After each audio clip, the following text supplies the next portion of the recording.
Bonjour tout le monde. Alors, ce deuxième épisode, puisqu'hier nous avons vu la présentation de tout ce qui allait passer cette semaine sur le sujet du nucléaire, ce mal nécessaire.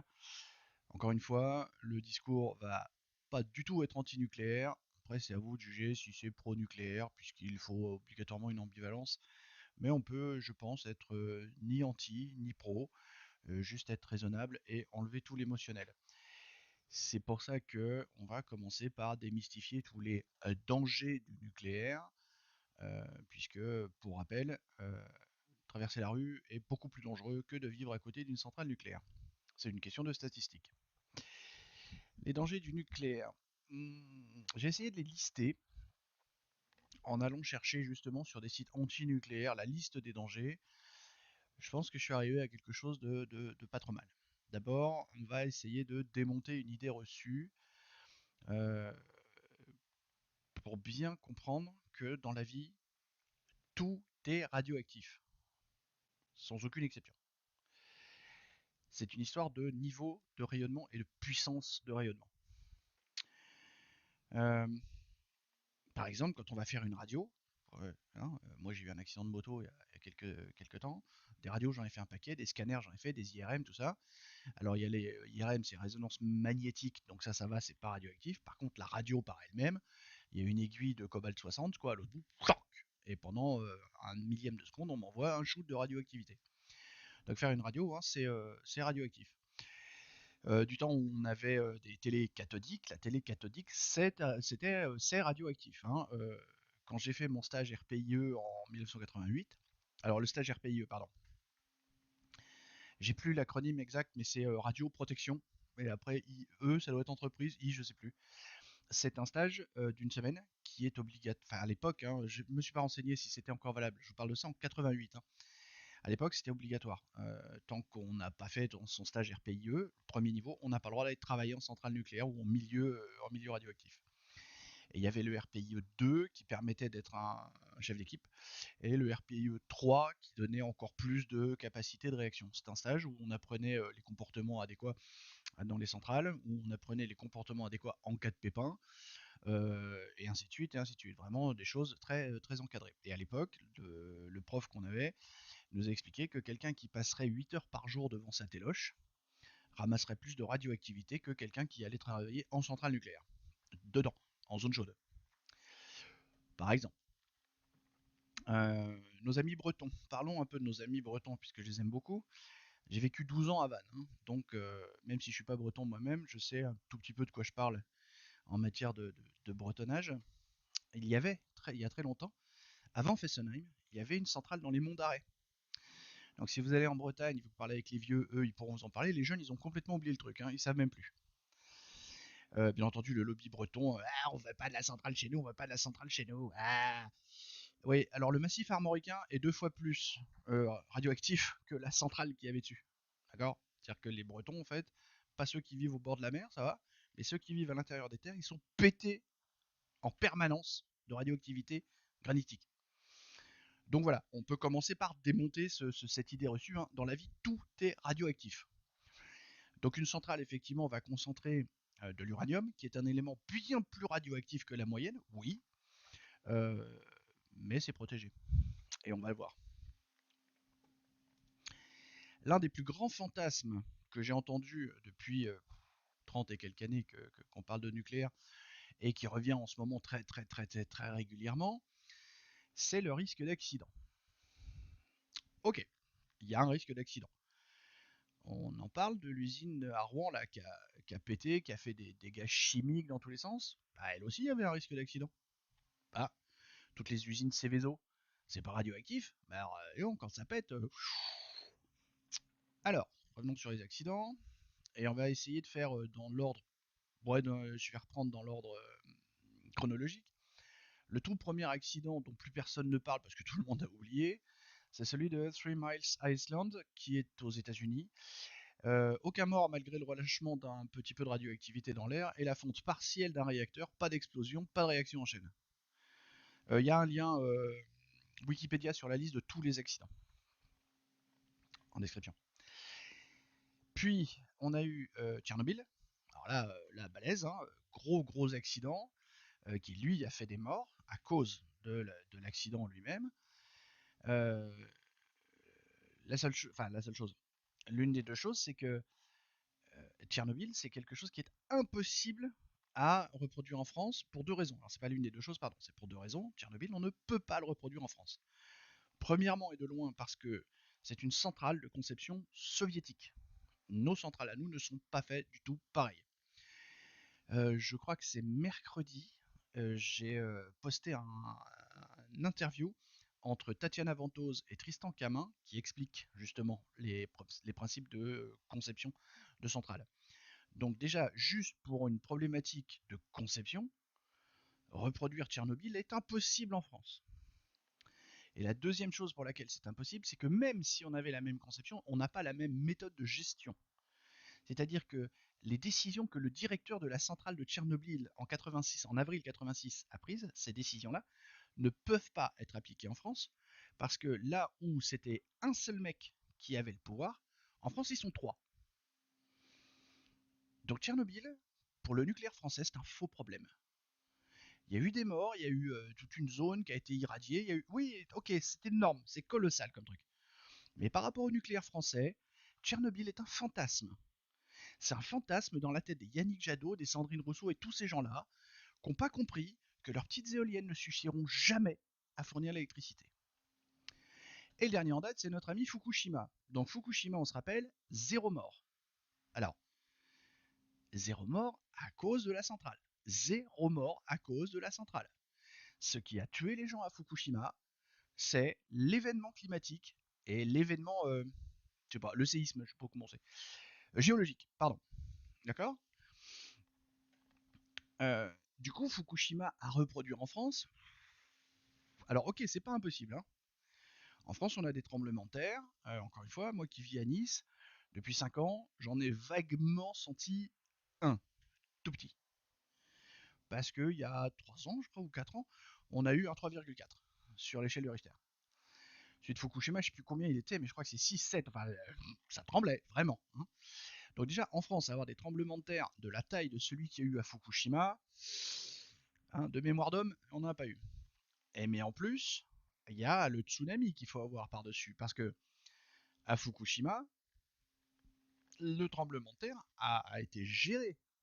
Il n'y a eu aucun problème avec le tremblement de terre. La centrale a parfaitement tenu le séisme. Ce que la centrale n'a pas aimé, c'est de se prendre juste après la vague du tsunami.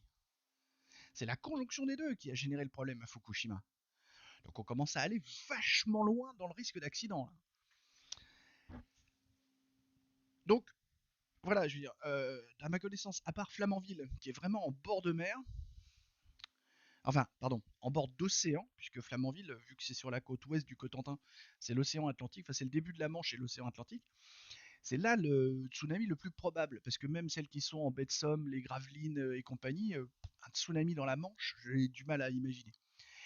Et en plus, bon, alors, à vérifier, parce que je suis pas très sûr, mais je crois qu'un tsunami dans l'océan Atlantique, c'est pas possible. Mais bon, à vérifier, je voudrais pas m'avancer là-dessus. Donc, sur les risques d'accident, on n'oublie pas, le seul accident qui ait fait des morts en direct, c'est celui de Tchernobyl, parce que conception russe et gestion russe, enfin soviétique, pas russe, soviétique de l'époque. Hein, pour la petite histoire, le gars, en fait, pour faire plaisir au soviet suprême, s'est dit oh, je vais essayer de faire plus de production. Hein, puis il s'est fait péter la gueule. Enfin, non, lui il s'est barré, mais il a fait péter la gueule de ses copains. C'est tout. Donc on n'est même pas sur un problème nucléaire, on est sur un problème humain. Alors après, oui, mais ce sont des humains qui gèrent les centrales. Ouais, bah dans ces cas-là, c'est les humains qui conduisent des bus aussi. Hein et les humains qui conduisent des bus, il y en a qui les conduisent bourrés, et on va pas parler des 1000 louis. Si vraiment vous voulez vous faire peur, je vous ai mis un lien avec la liste de tous les accidents, tout comme il faut recenser. C'est du Wikipédia. Ça vaut ce que ça vaut. Hein. On dit toujours que Wikipédia c'est nul parce qu'ils disent que Metallica fait du heavy metal, alors que c'est faux. Non, ça s'appelle du trash en fait chez les connaisseurs. Mais voilà, vous pouvez vous faire peur avec ça, vous avez le droit. Mais on va dire que le risque majeur d'accident ultra grave en France n'est pas impossible parce que le risque zéro n'existe pas. On le sait, on va rester scientifique, mais il est quand même vachement proche. Je vous ai mis aussi 2 liens sur un autre risque qui fait peur à plein de gens, le risque de fusion du réacteur. Je vous ai mis 2 liens dedans. Tristan Camin dans l'interview de Tatiana Ventose que j'ai publié, je vous dis mercredi, ouais c'est ça, je l'ai publié mercredi à 14h, explique très clairement, les 2 liens en question expliquent très clairement que la fusion du réacteur n'est pas possible dans les centrales de conception françaises. Pour ne pas surcharger la vidéo, je vais me permettre de ne pas vous expliquer pourquoi et vous renvoyer aux sources. Juste, c'est pas possible. Point. Risque, risque supplémentaire, j'ai vu. Ah oui, il y a des gens qui disent ah oui, mais s'il y a des terroristes qui rentrent dans la centrale. Ah bah oui. S'il y a des terroristes qui rentrent, ils peuvent faire plein de trucs dégueulasses. S'il y a des gens de chez Greenpeace qui rentrent dans la centrale, ah bah tiens, Greenpeace, ils ont plusieurs fois essayé. Dans les années 80, il y en a même un qui a failli se faire plomber la tête. Pourquoi? Parce que dans les années 80, c'est à peu près à ce moment-là que ça a disparu, les centrales étaient surveillées par des militaires. Et les militaires rigolent pas. Quand ils disent qui va là, halte, présentez-vous, machin, si on répond pas, ils sortent le flingue et ils tirent. Parce qu'il faut protéger la centrale. Donc oui, ça je vais pas vous dire autre chose. Si un terroriste rentre dans une centrale, enfin déjà il va falloir qu'ils soient quand même plusieurs. Puis il va falloir que les mecs sachent comment ça marche, qu'ils sachent où aller pour faire des dégâts, des machins, parce que il y a tellement de sécurité, tellement de contrôle dans une centrale que je vous promets que. Et encore une fois, j'ai travaillé dans une centrale, hein, j'ai travaillé à la centrale de Flamanville, donc je sais comment c'est foutu à l'intérieur. Hein. Déjà, quand on y travaille, c'est chiant parce qu'il y a tellement de points de contrôle que bon, ça fait perdre un temps pas possible. Mais voilà. Donc le risque de terrorisme existe. Je vais pas vous dire le contraire. Non, non, ça, j'ai pas de problème avec ça. Je vais pas vous dire le contraire. La solution que je pourrais apporter, c'est revenons à ce qu'on faisait avant, remettons l'armée à surveiller les centrales. Comme ça, on sera couvert devant ce risque-là. Euh, je crois que je vous ai dit en présentation hier que nous allions faire 2 épisodes sur les dangers parce que je veux quand même être assez carré là-dessus. Je garde le plus gros fantasme, puisque encore une fois, on va démonter les fantasmes euh, pour, euh, pour l'épisode de demain. Euh, et puis, attendez, parce qu'il faut que j'arrive à faire. Voilà, j'ai pris la liste, comme j'ai dit. J'ai pris la liste sur un site. Vous avez économiedénergie.fr. Vous avez un lien où on est en bas, tout en bas de la page, juste avant les articles similaires, vous allez avoir la liste des inconvénients. Bon, au-dessus, vous avez les avantages, mais ça, on en parlera demain, justement. Je vous dis ça parce que demain, je vous parlerai de la gestion des déchets et je vous parlerai du SF6, euh, qui sont les 2 dernières choses. Voilà, c'est ça, installation coûteuse. Alors, effectivement, oui, ça coûte de l'argent. Mais enfin, monter des éoliennes, ça coûte de l'argent. Monter des panneaux solaires, ça coûte de l'argent, et ainsi de suite. Et puis, coûteuse, pas tant que ça. Le risque zéro n'existe pas, on l'a vu. La gestion des déchets radioactifs, on en parle demain. Alors, par contre, voilà, eux ils disent que ça ralentit le développement des énergies renouvelables telles que l'éolien, les centrales hydrauliques. Euh, on va s'apercevoir que c'est faux, mais ça on en parlera, je crois que c'est dans l'épisode de samedi.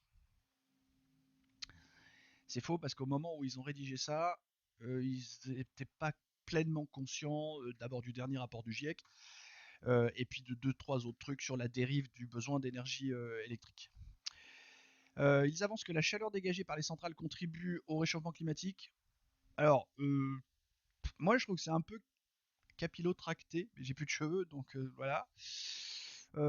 Pourquoi pas? Dans une certaine mesure, pourquoi pas? Mais dans ces cas-là, on va aussi dire que les climatiseurs contribuent au réchauffement climatique. Et les centrales dégagent un rayonnement ionisant mauvais pour la santé.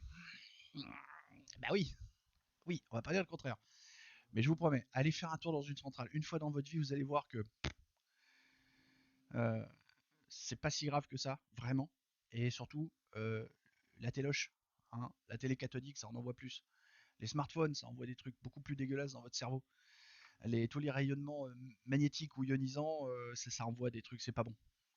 Donc la centrale, sincèrement, vu le gain d'électricité qu'on a avec, je pense qu'on peut s'en satisfaire. Donc gardons 2 gros sujets pour demain.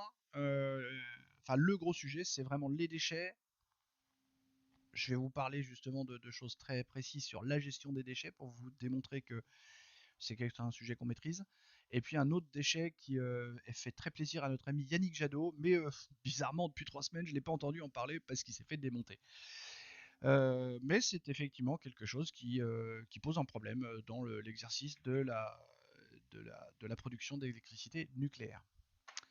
Voilà, j'espère que vous êtes convaincus, j'en sais rien. Si en fait mon but c'est de vous convaincre que les dangers du nucléaire relèvent beaucoup plus du fantasme qu'autre chose, et que ouais, je suis pas très convaincant, j'avoue. Prenez soin de la planète, prenez soin de vous, et à ciao.